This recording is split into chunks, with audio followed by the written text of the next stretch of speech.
What's going on, guys? Nathan Lombardi here with Lambeau Media.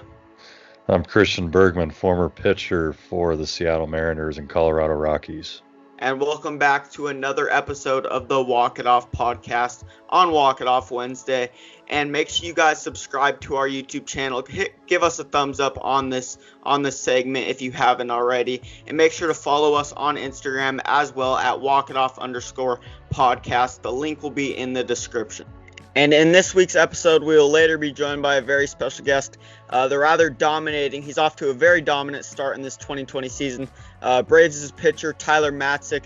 But before we get into that guest appearance, let's talk about two teams in particular.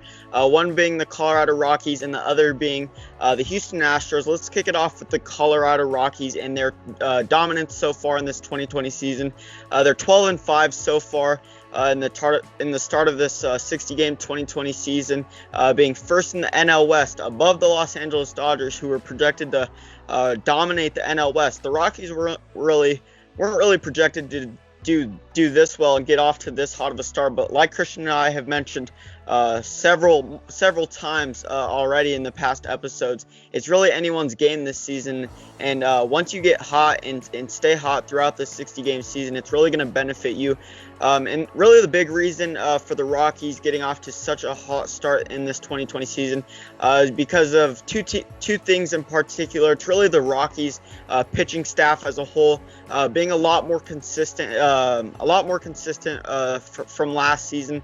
That was a big problem for them last season, was consistency on the bump. And another thing is Charlie Blackmon. He's the hottest hitter in the world right now, really. There's not really a hotter bat at the dish in all of baseball, in MLB in particular, but really around the world. Just to put things in perspective and give you guys kind of an idea of how hot he's starting off. He has 20 RBIs, which is tied for first in the MLB.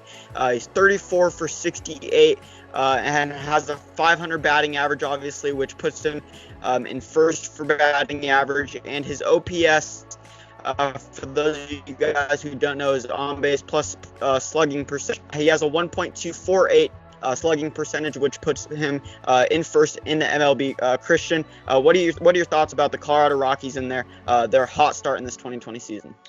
Yeah, well, like I said a few weeks ago, they've got I feel like they have all the pieces they need to do well this season. And so, it's, even though it's a 60-game season, we're 17, 18 games in. They're off to a good start. That goes a long way. Like you said, the pitching has really been carrying them so far, and Freeland's doing well so far, and Marquez and Gray, all the guys. Hoffman's done well, pretty much in more of a long relief role, and the bullpen's been solid. So, and then obviously the lineup is always there. Blackmon, right, like you said, is just ball's like a beach ball to him right now. Yeah. So, even eventually it's pretty likely that he will cool off a little bit, but I feel like, there are other pieces of that lineup that will, get hot at that time as well. So I think they're in a good spot right now. So, I'm excited to see how long this lasts. And, then again, Dodgers are right on their tail. It's not like, they're way out of it. At this point. So, it's still pretty early, even in a 60-game season, but, it's good to see him off to that kind of start. Yeah, and even if Chuck Nasty starts to cool down towards the tail end of the season, like you mentioned, they still have players like Trevor Story, Nolan Arenado, David Dahl. Matt Kemp has been balling out in the DH position for the Colorado Rockies.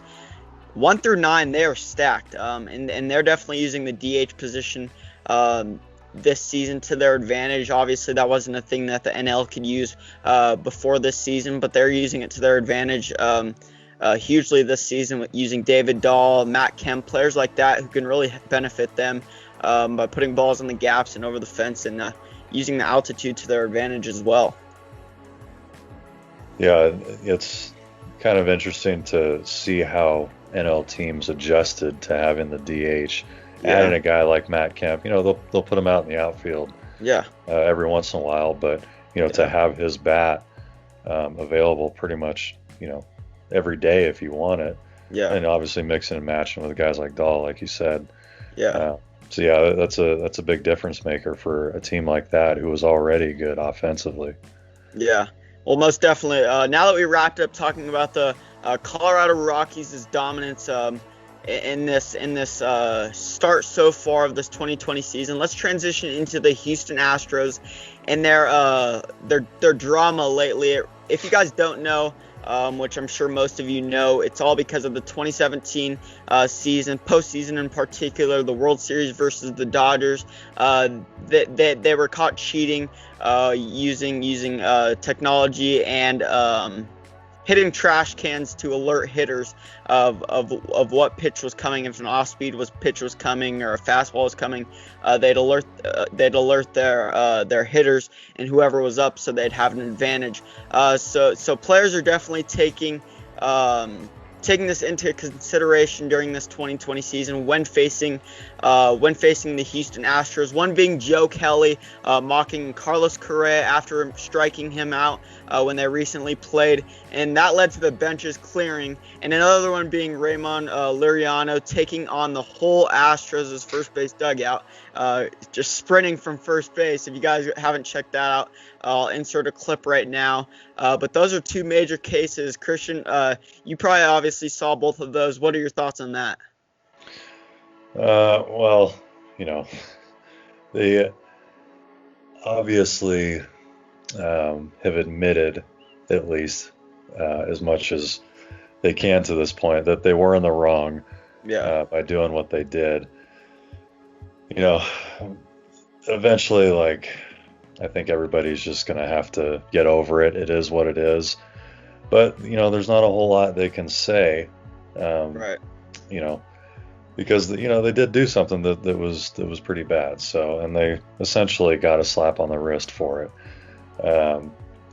But, eventually we got to move on from it. And it was interesting, though, that the one with the A's, I don't think that was really related to what the Astros did, but they were just involved in another, sort of dust up on the field. If you guys haven't checked that out, it was, what I thought was funny was the first it was the second hit by pitch. It was a curveball. Yeah. And it almost seemed like he, meant to, like he got upset that he got hit, and then, he was pissed about it, but realized it was a curveball. And so maybe he realized, maybe I shouldn't be that upset. It was a 78-mile-an-hour curveball. It was like, no, I was just telling him to get over the ball. Yeah. I saw that. He was like, I think that was a little too straight. I think it was intentional because it didn't have any curve on it. Because wasn't Raymond Liriano kind of snapping his wrist, telling him to curve it more? Or he was saying, I don't know what he said. I didn't see what he said after the game, but you could see him, doing this, like, get over the top of it. Like, okay, dude, go to first. Yeah. Bad. Yeah. So that's probably what, the Astros coach was, chirping at him about, something to the effect of, it was a curveball, get over it. Yeah. And, funny enough, the guy who ended up tackling him as he went over to the dugout was Dustin Garneau, who's a good friend of mine. And, they handed out the suspensions, and he wasn't one of them because he was, really trying to just keep him from getting to the dugout. Right. So he wrapped him up, and so I thought that was kind of funny because Dustin actually played for the A's for a little bit too. So, so that was entertaining. Okay, yeah, for sure. Okay, this might be a tough question for you, Christian. Say you were a pitcher on that 2017 Dodgers team. You follow up this season knowing that there's cheating cases in that World Series. What are you doing on the bump to the Astros? Are you taking your anger out on them, or are you laying off and just throwing strikes? I mean, the best way to take your frustration and anger out on them is to beat them. Dominating, yeah. Yeah, I mean, okay, so you hit a guy once, you get one shot, you hit him, okay. Yeah. Does that make you feel that much better? For some people, maybe the answer is yes. For Joe Kelly, maybe the answer is yes. Yeah. And that's fine. We all know what happens, but Yeah. for me, I just prefer to, consistently beat them. Yeah, for sure. And everybody knows what the message is. Everybody knows that we Yeah. know that you cheated. So eventually it's just time to move on. Yeah, I can 100% agree with that. And now that we wrapped up talking about the Colorado Rockies' dominating start in this 2020 season, and the Houston Astros drama, let's transition into the guest appearance of Tyler Matzek. 1-2 pitch, and struck him out. 96 on the black. Matzek impressive. Phillies pick up a run on a ground out, a broken bat ground out. What's up, everybody? Today we are joined by my friend Tyler Matzek. He's currently a relief pitcher for the Atlanta Braves, originally drafted by the Rockies in 2009 in the first round. We started playing together in 2012, and he actually made his major league debut against the Braves, as a matter of fact, 2 days after I did in 2014 on June 11th, and we played together all the way through 2016. Bounced around a bit since then, signed briefly with the White Sox, saw him a little bit again with the Mariners. It seems to have now found a home with the Braves. He was off to a great start with them in this crazy 2020 season. Tyler, thanks for coming on with us. Yeah, thanks for having me. I appreciate you guys reaching out. Yeah, so you guys are in New York right now. How's like the travel and stuff been so far with all this stuff going on? It's not too bad. It's normal. The only thing is we got to do, instead of taking 2 buses to the field, we're taking like 4 buses. We're all split up. Can't sit next to each other on the bus. You got to wear surgical masks. But besides that, it's baseball, man. It's normal. Yeah. Yeah. So sure. Go ahead, Nathan. Sorry. Okay, no worries. Let's turn it back a little. You were originally committed to Oregon out of high school, but you obviously decided to take the pro route instead. What was the biggest reason for making that decision? Financially, it was an opportunity where I just couldn't pass up that money. In college you could go get hurt and never have that opportunity again. And I knew that if I did that, I'd be pretty much set. And then obviously I started my career young, get into the organization, and hopefully get up there as soon as possible. That was my thinking. Didn't work out quite that way. It took a little while, but it was just an opportunity I couldn't pass up. Yeah, you don't see too many guys get drafted in the first round out of high school and say, no, thanks, I'm going to college, like Garrett Cole. Yeah. A lot of times, that, doesn't work out for the better, like you said. Some colleges, especially back then, it was probably a little more prevalent. They're not as concerned with your health and your long-term career. So, that's something that kind of goes by the wayside sometimes. And, like you said, it was most important to get your career started, right? Yeah, exactly.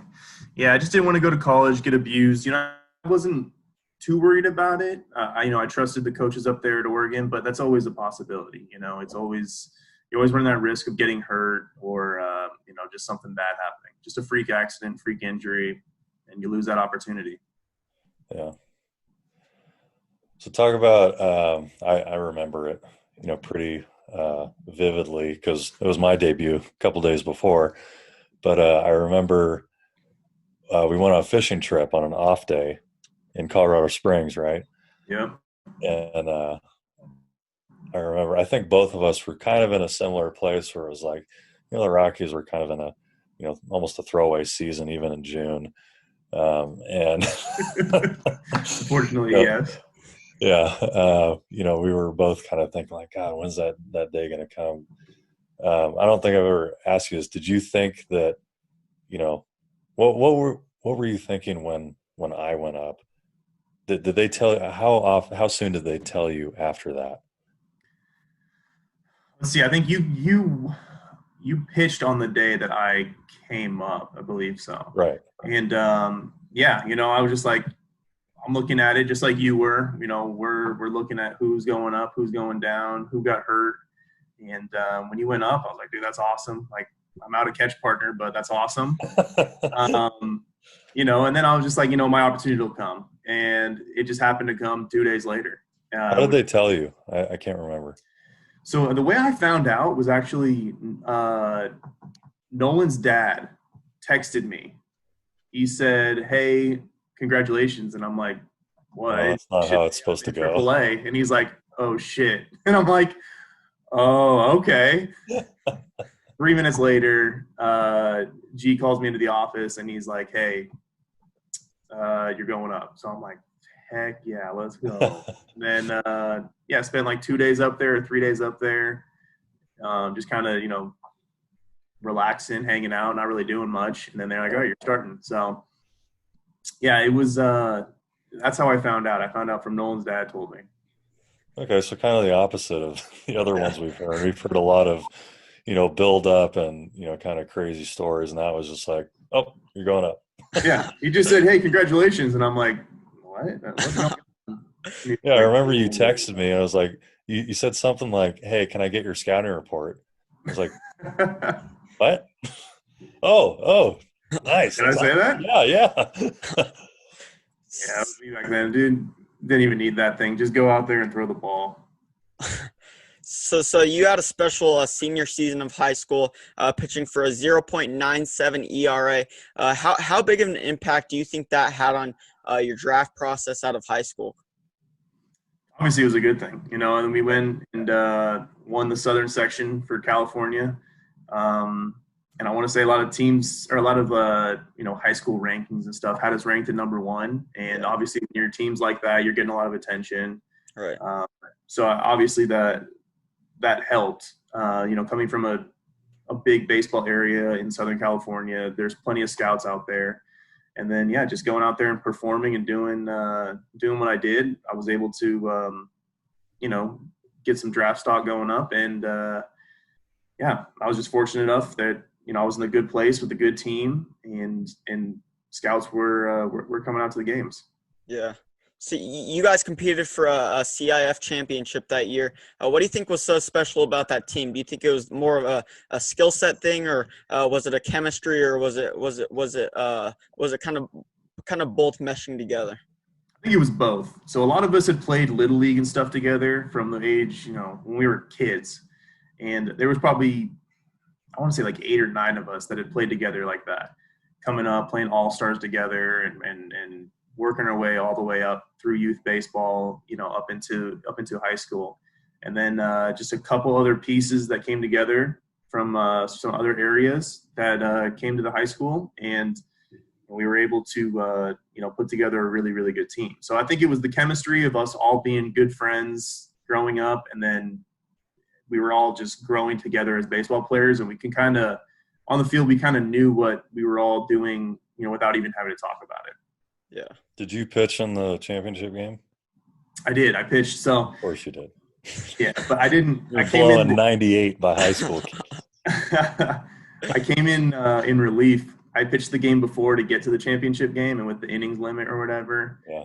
Another pitcher of ours who actually went on to be drafted by I want to say it was Detroit out of high school. And then he went to Oklahoma State and USC. His name's Kevin Chambers. He started the game. He went, I want to say 5 or 6 innings. And then I came in and pitched the last 2 innings to use up my my inning limit.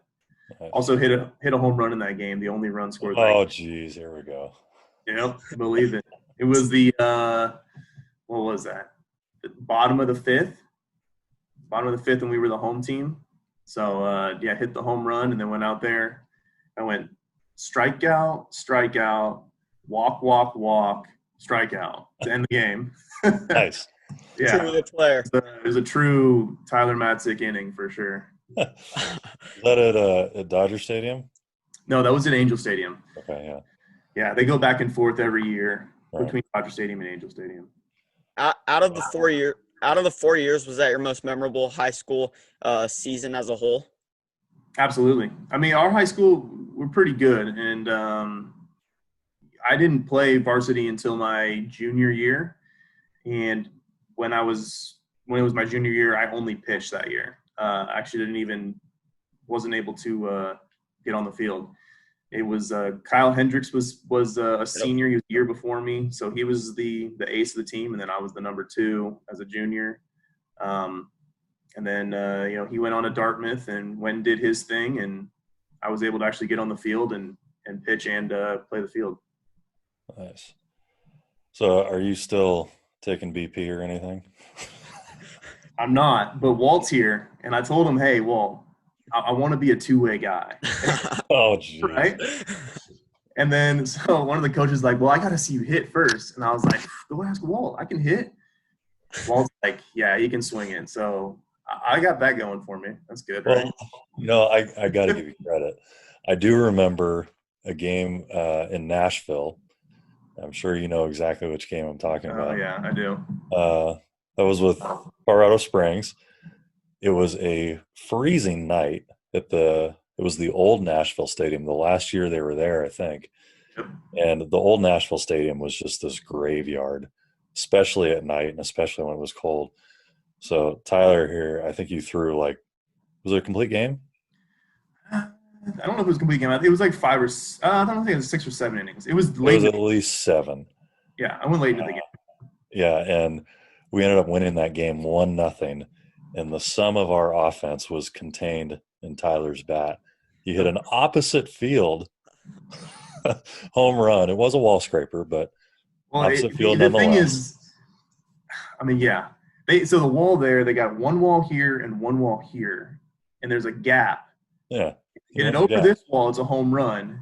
And if you hit it over to this wall, the short wall, it's a home run. But if it hits the tall wall and comes back, it's in play still. So I snuck it in between the two walls right there. Yeah. I thought it was going to be a double or something. So I'm running around the bases so hard. I'm like, this is a 0-0 game. I want to win this damn game. Yeah. I'm going around the bases so hard.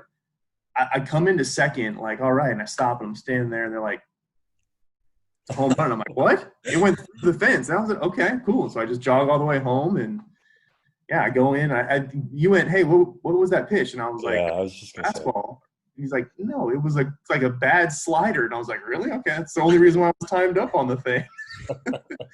So yeah, because I was up in the stands. It was a backup slider, 87 or something like that. Yeah. It just right into your bat speed. Yep, perfect. Just laid it in there for me. Yeah, it was a fastball. No, it wasn't. You were still late on the bad slider. Home run nonetheless. So how's it been having Walt there with the Braves? Does that kind of help with the transition to to a new team? Yeah, absolutely. I mean, we got a bunch of Rockies guys that I know, but having a guy on the coaching staff that I'm able to go up and ask questions or just be able to talk to is obviously helping. And he's also just a great guy. So that playing for him. He's just a great players manager when we were in Colorado, and nothing's changed here. He's just a great human being, and he's been awesome. Having also we got Chris Martin here, we got Culberson, we got some other guys too that were all in the Rockies with us. That it being able to come to a new team and have some faces that really really helps. Yeah. I mean, that hadn't have been – I'd never really experienced it that much because I was just really with the Rockies and Mariners. But it was kind of tough in those in-between years, going from one team, really not knowing that many people. I mean, that's got to be tough as far as, just getting to work and knowing people. Yeah, absolutely. The dynamic of every team and organization is different. And so you got to try and figure out where you fit in that team and how it is. But, you get used to it. It's something a little bit different, but yeah, by the third or fourth organization, you kind of just realize what you're in for, Right. So you get used to it. Yeah. Hey man, well, one more question for you. This is something we kind of ask everybody, and I know the answer to this, so I'm going to give you one chance to say it yourself. Oh, man. What's one thing that people wouldn't think about you or don't know about you? It can be anything. that they might not expect about you? Oh man, put me on the spot. Yeah. I don't know, man. Like I like doing stuff outdoors, I guess is what I would say. I love being away from people. I like to go isolate during the off season and get away. That's one thing I don't really tell many people. The public doesn't really know. But what do you got? What do you think I was gonna say? I hope I was right. No, that wasn't right. No, I wasn't right. Oh, For everybody who doesn't know, Tyler is a horrible flight simulator pilot. oh my gosh. I'm a great co-pilot though. Very good co-pilot, but Just I can't handle the controls. For those of you who don't know, my thing that people probably don't know about me is love aviation. Eventually I'll get my pilot's license. But for the last, since, I don't know, 15, 16 years, since I was pretty much 14 years old, I've been flying flight simulators on my computer. And Tyler also took, an interest in it. So during spring training, he would make special trips over to my house, and he'd try the flight simulator. He's like, "Oh no, I got this. And it was kind of a running joke with us that his landings were less than perfect. I was happy if the plane was in one piece when it hit the ground, honestly. But it's all right. I just sat there and I told you, hey man, you gotta put your flaps down and watch Bergie do it. And he was obviously way better than me. But yeah, it's kind of a running joke. That's about all I've got on you, though. Yeah, that's not one thing I don't want anybody to know about me. Maybe that's what it was. Well, listen, Tyler, that wraps up everything we have. We really appreciate you coming on the Walk It Off podcast for Walk It Off Wednesday. Best of luck in the future in this 2020 season, and we'll for sure stay in touch. Yeah, thanks you guys for having me on, and anytime you guys want to do this again, let's do it. Absolutely, man. Keep it up. Good luck Thanks, this season. Thanks. That we wrapped up the amazing guest appearance of Tyler Matzek. Let's transition into this week's fan question from Prospect Focus on Instagram. He asks, is Dylan Bundy a Cy Young candidate? Christian, do you want to kick this one off? Yeah, I think he definitely could be. It's a little early to start, making predictions based on, his numbers so far. He's 4 starts in, off to a good start, which is really a third of the way into the amount of starts he'll get anyway. But yeah, he's a great pitcher. He's one of the guys we talked about a week or two ago about, being a key to the Angels' success. And so far, he's stepped up and he's got all the tools to carry that through. So, it'll be interesting to see where he ends up, in another few weeks if he's maintained those numbers. But yeah, I think he's got the potential to be. Yeah, I can definitely agree with you there. And my thing now is, my answer to this question is, as of now, yes. But to be a Cy Young candidate at the end of the year, you can't judge Cy Young candidates as of now. You got to see how the rest of the season plays out, because obviously a lot of things can change throughout let alone 162 games. 60 games in general, that's still a ton of time to pan out for a player to adjust, and offensive players to adjust to pitchers in their own division, because during this 60-game season, a lot of teams are going to be facing the same exact pitchers they've already faced multiple times this season, because they're playing each other more consistently than they have in the past. So that's definitely an advantage for the hitters. But Christian knows this. It's not easy to have a 1.57 ERA, even this early on in the season, which is top 10 right now. So if he continues, like I just mentioned, if he continues his dominance and is this consistent throughout the rest of the 60-game stretch, then most definitely. Yeah, he another thing is, throughout the course of a longer season, a full season, you're going to have bumps in the road as a pitcher. So you're going to have, a real stinker every now and then that can screw up your numbers quickly and it can take a while to get them back down. So, you look at pitchers pre-All-Star and post-All-Star break. Sometimes the pre-All-Star break is not so good, and their numbers are drastically different than their post-All-Star break numbers. But when you look at the whole product, the final product, it pretty much evens out. You fall somewhere basically where you should be. So the one thing is that right now with the shorter season, if you have a bad one, you're not going to have the time to make up for it. Right.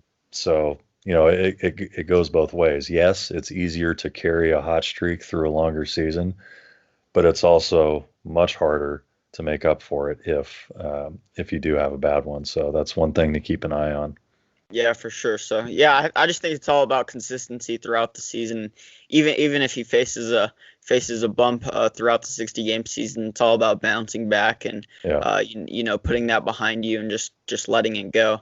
So that wraps up everything I have for this week's episode. I appreciate you guys tuning in this far. Christian, do you have anything else to add on to this episode? No, that's it. It was a good week. Looking forward to next week as usual. Comment below, subscribe, and turn on the notifications. And looking forward to next week. Yep. Thanks, guys.